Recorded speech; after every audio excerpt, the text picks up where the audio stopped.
જ્યારે જ્યારે આ વાત કરું છું ત્યારે આમ હેર લોહી ચડે એવું લાગે આપણને મામા કેવડી મોટી ઘટના.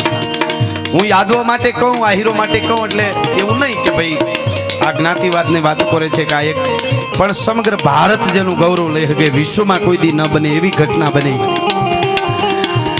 18 નવેમ્બર 1962 અને ચાઇનાએ ભારતની માથે જ્યારે હુમલો કર્યો, હલ્લો કર્યો અને હિમાલયના ખોપરાની માથે ધરતીથી 16,000 ફૂટ ઊંચે આપણી સેનાની એક ટુકડી હતી. 16,000 ફૂટ ઊંચે અને એમાં શેતાનસિંહ ભાટી નામનો રાજપૂત પણ મર્દનું બાસકું, ધરા શીશ સો ધરે મરે પણ ખેદને મૂકે ભાગે નહીં સો લરે સુરબદ કદી ન ચૂકે નિરાધાર કો દેખ દિए ગાધાર ગાપબલ અરગ બચન ઉચ્ચાર સ્નેહ में करे नहीं छल पर त्रिया संग बैठे नहीं અને ધરત ધ્યાન ગૌ ધૂત કો કવિ સમજ ભેદ પિંગલ કહે યહ ધર્મ રાજપૂત કો. શેતાનસિંહ ભાટી નામનો રાજપૂત અને એની અગવાઈમાં 120 જેટલા યાદવો અને હિમાલયના ખોપરાની માથે જ્યાં -ડિગ્રી પછી આમ થીધી દેવાય, હાડકા ઓગળી જાય એવી ટાટ બરફ ભરાતો તો શાળિયાની લાળીઓ ઠેઠ નીચે ગાળીઓમાંથી ક્યારેક ક્યારેક હુકી હુકી સંભળાય. અને એ રાતના વેલા 3:30 વાગ્યાનો સમય અને 2000 ની ટુકડીના હથિયારો હારે બરાબર પૂર્ણ હથિયારો લઈ અને ઉપરથી ચાઇનાએ હુમલો કર્યો, એટેક કર્યો. આ બનેલી ઘટના છે, વિશ્વમાં આવી ઘટના ક્યાંય બની નથી સાહેબ. એટલા માટે આપણને પોરો થાય આ વાત કરવાનો. અને એ વખતે હુમલો કર્યો અને એ વખતે કંટ્રોલ રૂમમાંથી કહેવામાં આવ્યું કે અમને સેના આપો. ચાઇનાએ અમારા ઉપર હુમલો કર્યો છે. સતપાલસિંહ યાદવ નામનો યાદવ જે આહિર હતો એ કંટ્રોલ રૂમ ઉપર હતો. એણે કીધું શેતાનસિંહ ભાટીના હુકમથી કે અમને ટુકડી આપો. ચાઇનાની બહુ જાજી સેનાએ અમારા ઉપર એટેક કર્યો, અમે તો 120 જણા છીએ. ઉપરથી સામે જવાબ મળ્યો કે આપણી સેનાની બહુ ખુવારી થઈ છે.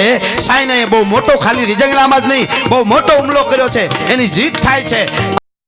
આપણા કેટલાય હજારો યુવાનો શહીદ થઈ ગયા છે.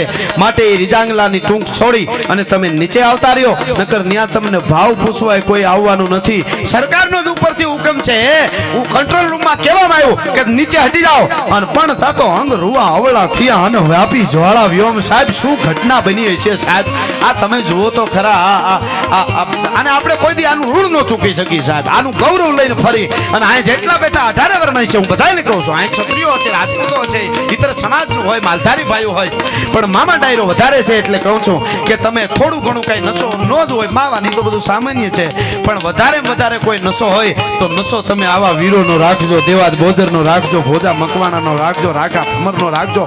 કેટલા ઈ નશો છે ને. અને તમને કોઈ એડ્રેસ પૂછે, સરનામું પૂછે તો જ્યાં રહેતા હોય ને, રાળગોનમાં રહું છું, મોવામાં રહું છું, ભાવનગર રહું છું, સુરત રહું છું, એ એડ્રેસનું કાર્ડ આપી દેજો. અને વધારે કોઈ કે ને એડ્રેસનું તો કહેજો કે આ એડ્રેસ કદાચ થોડા ઘણા અમારે ક્યારેક ફેરફાર થઈ જાય, પણેથી પણ રહેવા વયા જાય, પણ અમારું સાચું એડ્રેસ જોતું હોય તો રિજાંગલામાં અહીર ધામ અમારું એડ્રેસ છે. સાચું સરનામું જોતું હોય તો દેવાજ બોદર અમારું સરનામું છે. ભોજો મકવાણો કે નોડો ડાંગર અમારું સરનામું છે. બ્રહ્માની ત્રેવર નથી, કાળની છાતીની માથે લખાઈ ગયા છે. બ્રહ્માની તાકાત નથી કે આ એડ્રેસને સરનામાને કોઈ દી ભૂલી શકે. એવી ઘટના. શેતાનસિંહ ભાટી નામનો રાજપૂત ફરક ભुजाओ था मनानी कि क्या कह रहा है सतपाल सिंह यादव कि हाँ ऊपर से हुक्म हुआ है कि हम नीचे चले जाए, न हम मारे जाएंगे. हमारा कोई भाव पूछने वाला नहीं है, खबर पूछने वाला नहीं है, चले जाए हम जीतेंगे नहीं, हम हार जाएंगे, ऐसा है कहा. शैतानसिंह भाटी आम जोयो, मेरे यादव, मेरे आहिरो, ऊपर से हुक्म है कि हम नीचे चले जाए. चाइना ने अटैक किया है और उधर से चाइना गोलीबार कर रहा है, बम फेंक रहे हैं. हमारे भारत में हम क्या करेंगे, नीचे चले जाए.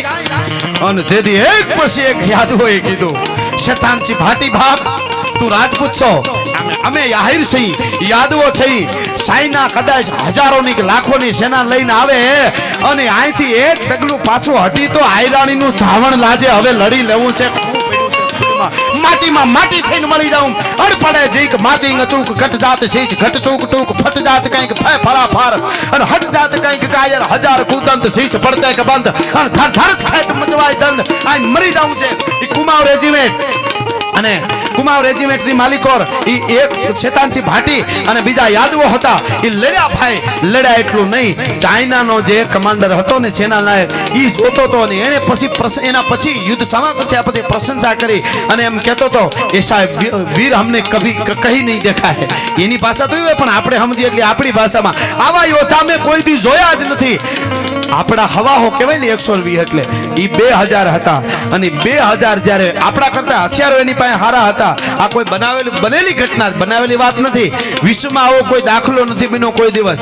અને ઈ એમ કહેતા હતા કે છેલ્લે હથિયારો થઈ રહ્યા એટલે બંદૂકોથી આમ ફાલાની જેમ બંદૂકો ભરાવીને ઉલાળી બબેને પછાડતા હતા સાયનાને. છેલ્લે હથિયારો ભાંગી ગયા, ખૂટી ગયા ત્યારે ચાર ને બથુમાં ભેળા લઈને હામામાં માથા પચાડી સાયનાને મારતા હતા.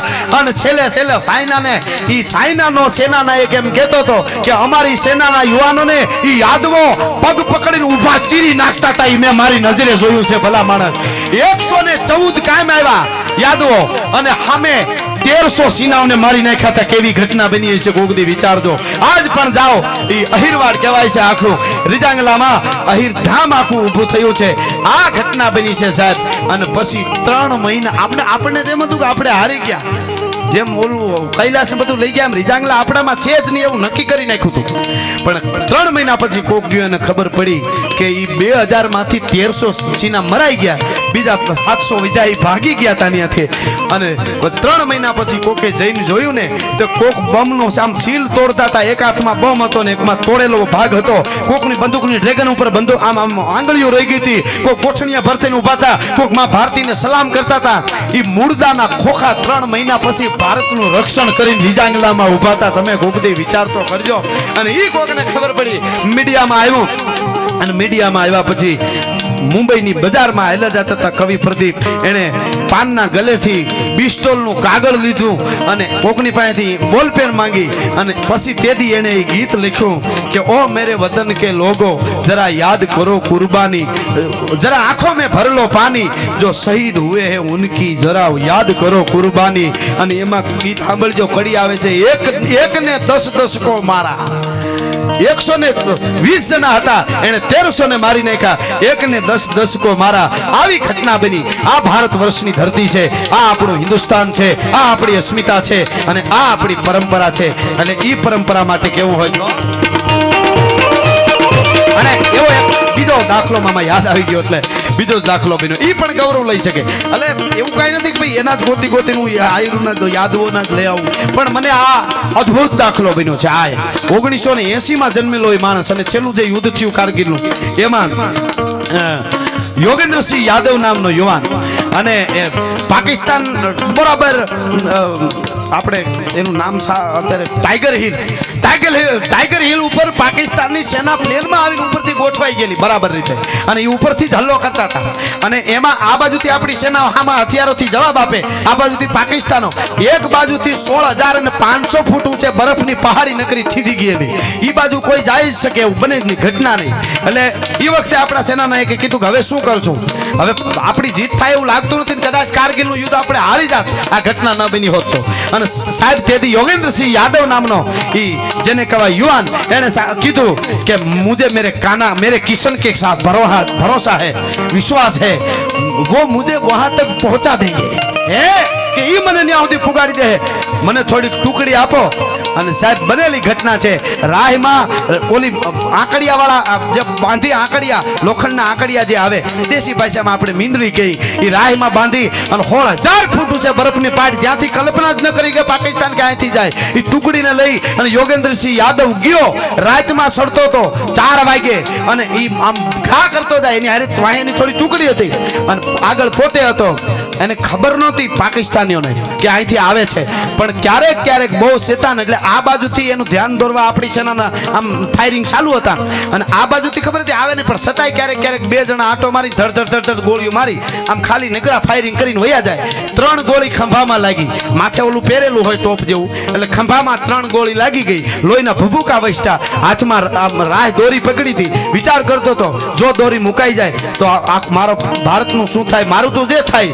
પણ ઈ માણસ લોહીના ભભૂકા ખંભામાંથી વસતા ગયા. આ પણ બનેલી ઘટના છે, જાણી લેજો. અને ઈ ચડતો જાતો તો 3 ગોળી લાગી અને રાતમાં ઉપર ચડી અને બોમ્બના કર્યા ઘા અને એક પછી એક પાકિસ્તાનના બંકરને તોડવા માંડ્યો. આ બાજુથી આપણી સેનાએ હલો કર્યો અને પાકિસ્તાનની ઈ ટાઈગર હિલ માથેથી સેનાને ભાગવું પડ્યું. યોગેન્દ્રસિંહ યાદવ નામના ઈ આહિરે પણ ઈ કામ કરી બતાવ્યું હતું. કેવી ગૌરવ મોટી, આના ઉપર જીવી જવાય સાહેબ, આનાથી મોટો નશો કયો હોય. એટલા માટે ચલિયા વાલા ભાગે દેખો યહાં ચલી थी गोलियां, चलिया वाला भागे देखो यहाँ चली थी गोलियां, यहाँ खून की होलियां.